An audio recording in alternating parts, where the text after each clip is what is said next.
A few days ago, I had an idea. It's 2025, and I've played more than a few Five Nights at Freddy's fan games over the course of 2024. And you know what? I decided to rank my top 3 scariest Five Nights at Freddy's fan games that I have played. I think this will be a rather fun idea as a way to bring it into 2024 and begin 2025. If you guys wish to find out, in my humble opinion, what's the scariest Five Nights at Freddy's fan game that I played in 2024, then you should stick around to the end of the video. you know, guys, gotta get this watch time. You know how it is. What? Don't look at me like that. I need this. We need the watch hours. I'm serious. Don't judge me. Don't judge me. Don't judge me, man. I got to do what I got to do. Capiche? We need those watch hours. Please. Just, you know, I must ask you guys for the watch hours. I'm sorry. It's just the way things have to be.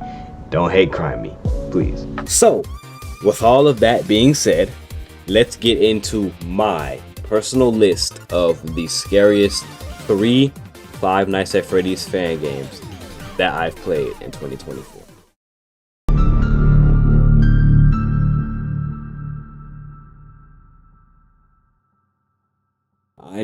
I know. I said Five Nights at Freddy's fan games. And obviously, Poppy Playtime is a Five Nights at Freddy's fan game. However, I'm gonna make just this one exception due to how terrified I was when recording this game. Genuinely been terrified of this game, and I think that this entitles it to the rightful 3rd spot on this list. Compared to all the other games I've played this year, none of the other ones made me nervous, besides the number 2 and the number 1 spot, of course. Quite like this one did. Now, I've never really much been a fan of the Poppy Playtime games. However, I was stuck in the mental state of judging before I tried it, and this time I decided it was time I gave it a shot. I mean, I played it on Roblox, and if I could play it on Roblox, then obviously that means I should pay tribute to at least the main game. And also, you know, the first chapter of Poppy Playtime is free. It's free. But however, nonetheless, this game had me on edge ever since Huggy Wuggy, that big tall blue asshole, disappeared off his stage. I'm not going to lie to you, the shivers of fear I experienced were only topped by the number 2 and 1 spot on this list. The creepy atmosphere and the sense of helplessness paired with the fear of unknowing can really create an amazing horror game feeling. And I believe that Poppy Playtime nailed this aspect.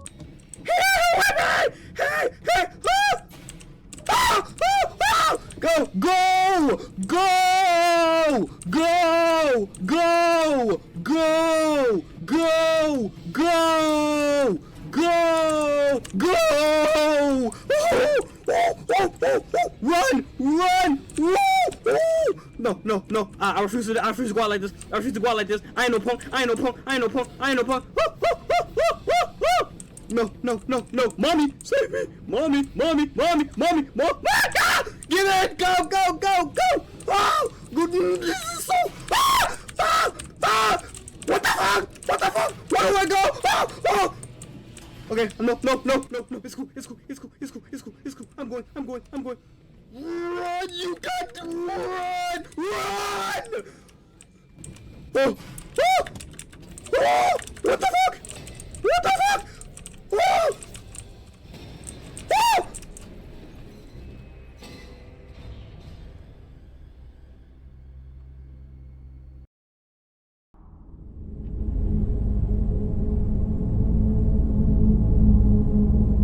Boy, oh boy, where do I even begin with the Joy of Creation demo? This was possibly the most unexpected Five Nights at Freddy's fan game that dropped a demo in 2024. And I'm not gonna lie to you guys at all, The joy of creation has always been a scary game to me. Even the original with the item hunt was terrifying. I couldn't play it. I made one video and I quit. I died in a corner. I hid in a corner like a coward and I died. So instead of playing it for myself, I watched YouTubers play it, like Markiplier, Jacksepticeye, YouTubers like that. I watched the guys play it. But I beat the demo for myself, and because of that, I decided to pay tribute to the original series of The Joy of Creation. Full videos are now on YouTube. However, this game, man, the idea of this game is to survive 24 rotations of the clock. In other words, you're supposed to flash Freddy 24 times, similar to what you do in the office section of the main game. There are 4 threats, but only 2 of them are actually threatening to you. So for the first 3 rotations, your only threat is Freddy. The 3rd through 6th rotation is when Bonnie gets added to the mix. Regarding Bonnie, you need to not look at him in the camera, or at all, basically. He hates me. He's antisocial, man. Don't look at him at all, because if you do, he will punch the ever-loving dog shit out of you. I'm telling you, I've seen it firsthand. It's happened to me. Now, to avoid Bonnie, simply don't look at him on the cameras and don't look at him with your flashlight, because he will break your flashlight. He will punch you and he will break your flashlight. That's kind of how Bonnie works. So he doesn't really kill you. He can't game in you, so he's not a real threat to this night, but he's definitely a threat to your flashlight and your cameras. Now, for the 6th through the 9th rotation is when Foxy gets added. And man, Foxy, he's annoying in every single game he's in. Every single game he's in, he's the annoying one. So, in order to deal with Foxy, you're going to have to find him on whichever camera or all the cameras that he spawns on, and you're going to have to eye check him.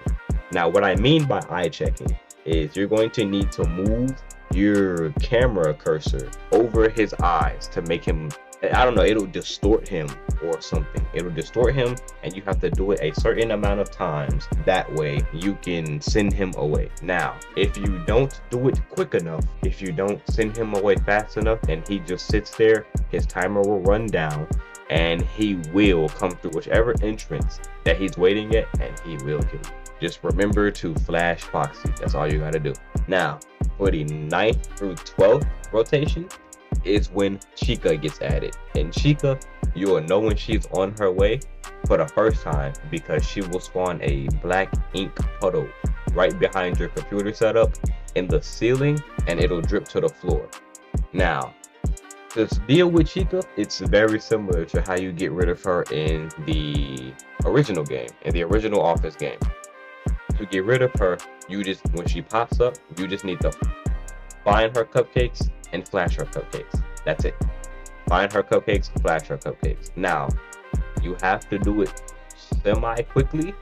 She's a bit more forgiving than everybody else. However, it's very easy to lose track of her, and you don't want to do that, because she will jump out that ceiling and jump into your ass.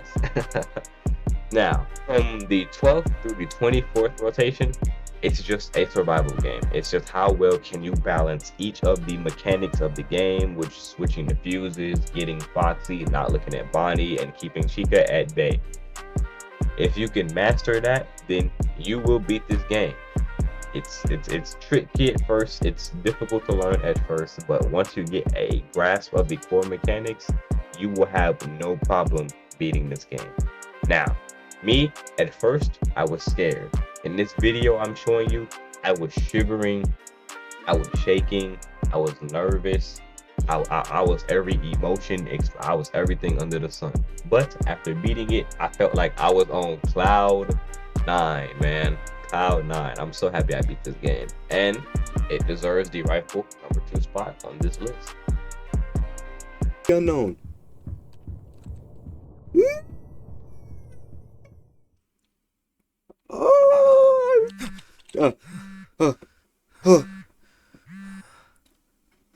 Hello? Hello? Creator. You are getting closer. How is any of this possible? Thresh.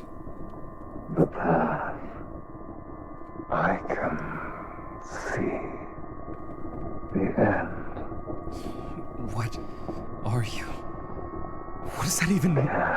Can you stand the rain? Oh, bro, this Papa Getsuga?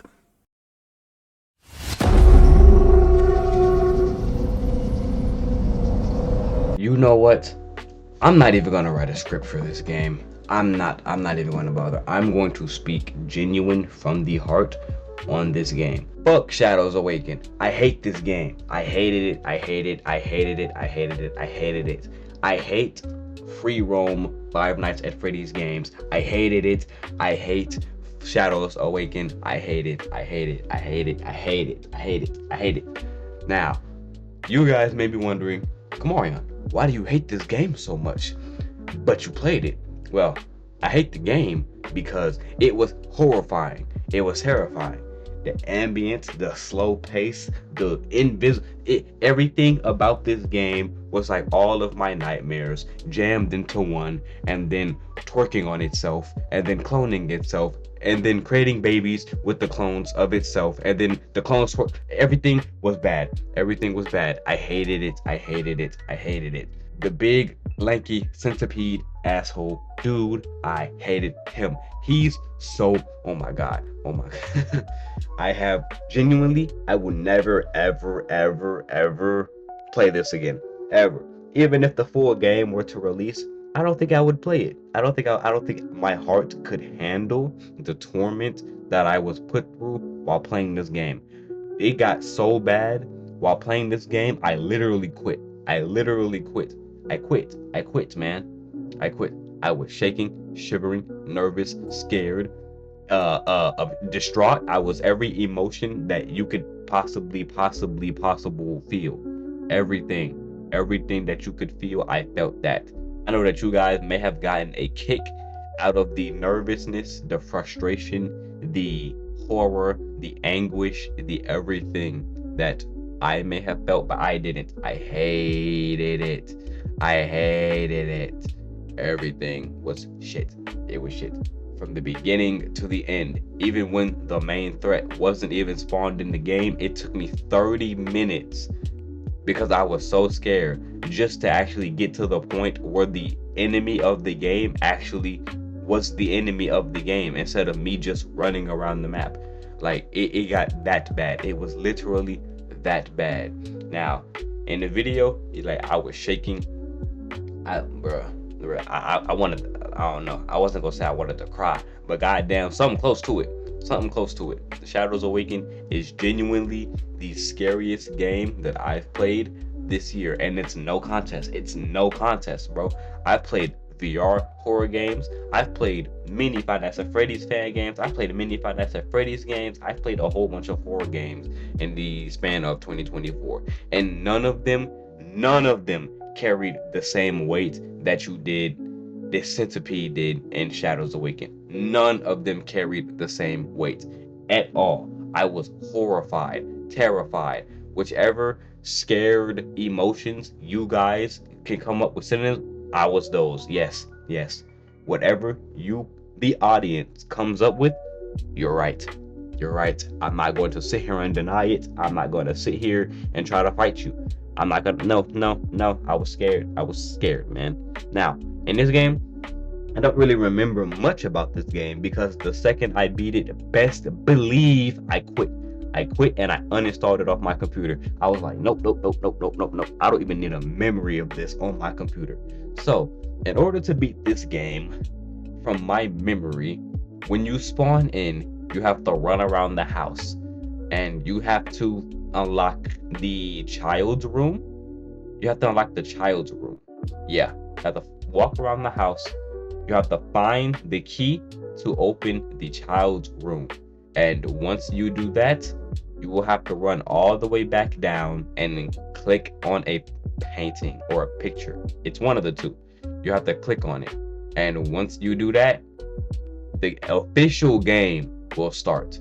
Now, to avoid the centipede is the big, tall, Chad height big old tall dude, to avoid him, you basically just want to stay the fuck away from him. Stay away from him. That's literally all you have to do. But they knew that would be too easy. They knew it would be too easy because it's hard not to see a 7 foot tall, brown skinned, buff dude standing in your kitchen or wherever the hell he stands. So they decided, you know what? Let's make him teleport. Let's give him the ability to teleport. Now, I don't know who in their right mind would give the lankiest, tall, shack build, brown skinned dude the ability to teleport. Now, if that's not scary enough, they decided, you know what? Let's take it a step further. Let's take it one step further, because instead of making him teleport, how about we make him be able to go invisible and teleport? He does both. Both. Invisibility and teleportation. He's the most broken brown skin ever. And they thought it would be a good idea. Oh, and He's to over top there. it off, your lights, they just slowly break as the time goes by. Your lights go out, your light bulbs go out, and you have to replace them. But guess what? Guess who's guarding the goddamn bulb replacements? God forbid he's invisible and you have to use your super psychic hearing that everybody just conveniently has in order to hear somebody invisible growling at you from down the hallway. I hated it.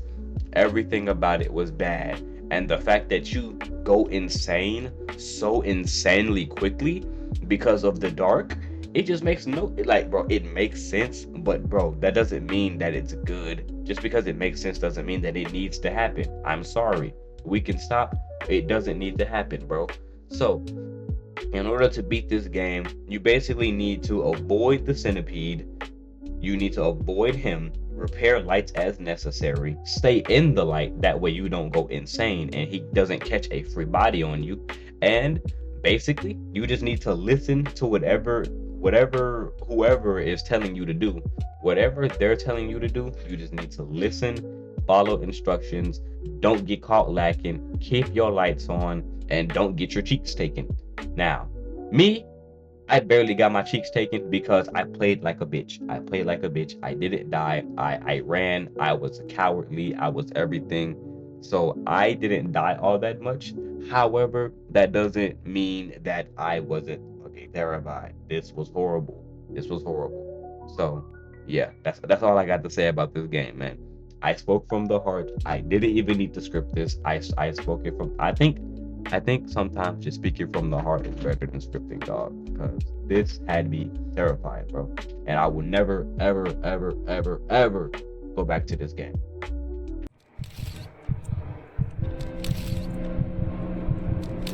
Snappy do that. Protect me. Protect me. Protect me. Take me home.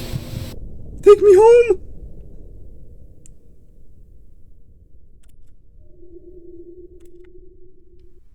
You made it. It appears that you now realize of what those eyes are capable of. You see their shade. You hear their whispers. Michael, does this look familiar to you? Is that him?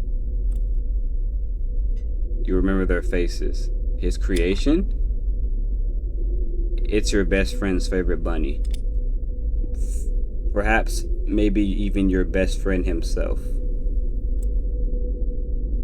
Can you sense them in the dark? And I'd rather not. That's a child's bedroom. That suffocating weight, that chill that crawls beneath your skin. If you don't say, every shadow is a reminder. Every whisper is a prelude to the inevitable. Death? Every breath you take pulls them closer. Now, watch closely, Michael. Ooh! As the darkness breathes and the shadows awaken.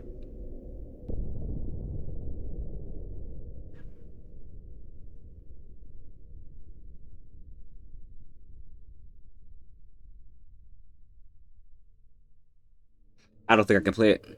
I don't think I can do it. I don't think I can bear the weight of this game. Alright everybody, I just want to thank all of you guys for listening to my 8-minute long yap session about fucking Shadows Awaken, amongst other games that I actually really enjoyed playing. The only reason I hate Shadows Awaken is because Shadows Awaken did its job properly, and I resent it for that. I hated that it did its job so damn good, and to be honest, if it actually dropped the full game, I might actually play it, because I'm not as scared of horror games as I was at the time of recording that. So with all that being said, I want to thank you guys for watching this video. I want you guys to let me know down in the comment section down below what you guys thought about this video. It was a first for me. Decided I really wanted to try it. I had a lot of fun making this video actually. So with all that being said, I want you guys to subscribe to the channel, please. We're almost at 500 subscribers. 500. And can you guys leave a like on this video and make sure that you hit that notification button. That way you can stay updated with notifications. That way you know every single time I upload. And you know, just go down in the comment section down below. Tell me what you guys think the scariest Five Nights at Freddy's fan games or games were of 2024. I know Poppy Playtime doesn't count as a Five Nights at Freddy's fan game. However, I think we can let it have a pass because the game did a great job in the horror aspect and it was quite the scary game. So I think it rightfully belongs on this list. So with all that yapping out the way, I want to thank you guys for 460 subscribers or 459. One of the ones we're at one of the two. And I will catch all of you lovely people in the next video. Bye bye.